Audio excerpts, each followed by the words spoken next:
बहुत बुरा हुआ आपके साथ। रो नहीं भाभी, सब ठीक हो जाएगा। चोरी की खबर सुनकर ज्ञानचंद भी वहां पहुंचते हैं। लाला ठीक कह रहा है सुमन, मत रो। जो हुआ सो हो गया, अब आगे की सोच। ये ले कुछ पैसे, जाकर दुकान के लिए सामान ले आ। पंडित जी ठीक कह रहे हैं भाभी। ये लो 10,000 रुपए जो तुमने 2 महीने का एडवांस दिया था, दुकान से कमाई होने पर देना। सुमन और मीना दोनों बाजार जाकर आलू पराठा बनाने के लिए सामान और बर्तन सभी खरीद कर ले आती हैं और आलू पराठे की दुकान खोल लेती हैं। जल्द ही मीना के स्वादिष्ट आलू पराठे पूरे गांव में फेमस हो जाते हैं। राम राम भाभी, तुम्हारी दुकान के आलू पराठों का बड़ा नाम सुना है। आज मेरी बीवी मायके गई हुई है तो सोचा कि क्यों ना भाभी के हाथों का पराठा खाया जाए। आइए आइए सरपंच जी, ये छोटी सी दुकान खोली हूँ। पराठा मैं नहीं, आपकी बेटी मीना बनाती है। मीना बेटी, सरपंच जी को आलू पराठा लाकर दो। प्रणाम सरपंच चाचा, ये लो आपके पराठे। वाह, सचमुच बेजोड़ है।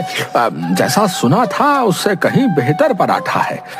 कहाँ छुपा कर रखा था इस हुनर को अभी तक? बेटा, अगले रविवार को मंत्री जी आ रहे हैं। वो खाने पीने के बहुत शौकीन हैं। मैं उन्हें ये पराठा खिलाऊंगा।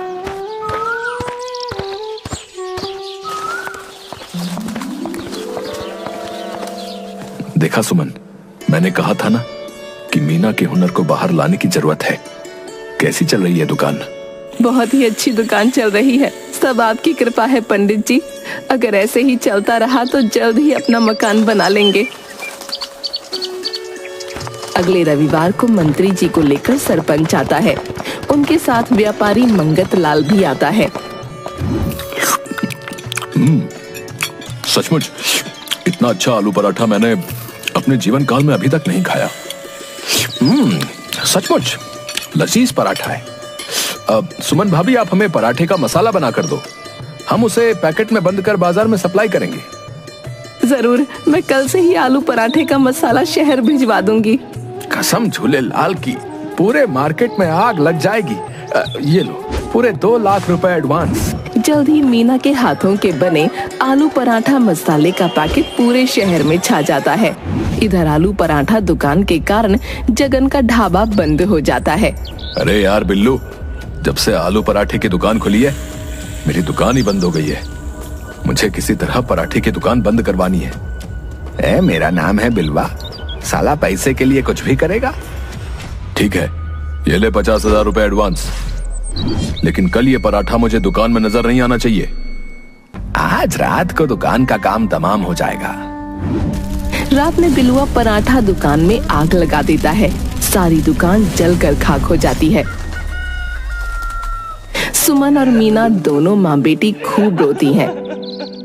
सरपंच मंत्री जी को कहकर स्पेशल जांच बिठवाता है। जल्द ही पुलिस बिलुआ और जगन को पकड़कर जेल में बंद कर देती है। कोई बात नहीं भाभी, ये लो 5 लाख रुपए एडवांस। फिर से एक शानदार आलू पराठा दुकान यहाँ और शहर में एक साथ खोलनी है। सेठ जी, मैं आपका ये उपकार जिंदगी भर नहीं भूलूंगी। अरे भाभी, उपकार कैसा? 7 दिनों में ये पैसे मैं आलू पराठा बेचकर कमा लूंगा। व्यापारी हूँ, बिना मुनाफे का एक भी पैसा इन्वेस्ट नहीं करता। हाँ।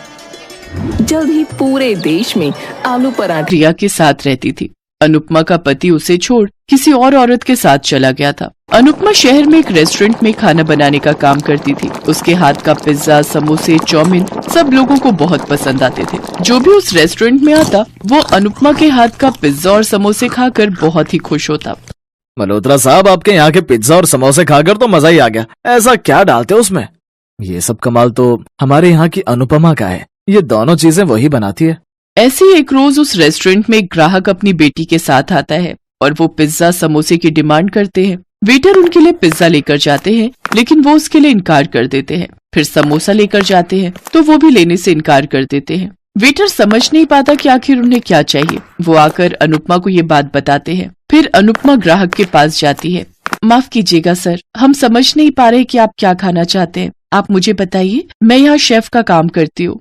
ओह अच्छा मैडम, वो एक बार हम मनाली घूमने गए थे तो वहाँ मेरी बेटी नेहा ने समोसा पिज्जा खाया था। समोसे के अंदर ही पिज्जा की स्टफिंग करके वो लोग समोसा पिज्जा बनाते हैं। नेहा को समोसा पिज्जा बड़ा पसंद आया था, इसीलिए वो यहाँ भी वही मांग रही है। आप बस मुझे 15 मिनट दीजिए, मैं अभी आती हूँ। कुछ ही देर में समोसे में पिज्जा की स्टफिंग भर के वो लाकर उन्हें देती है, जिसे खाकर वो बहुत ही खुश होते हैं। वाह पापा, ये तो बहुत ही अच्छा है, मजा आ गया। ये तो उस मनाली वाले से भी बहुत अच्छा है।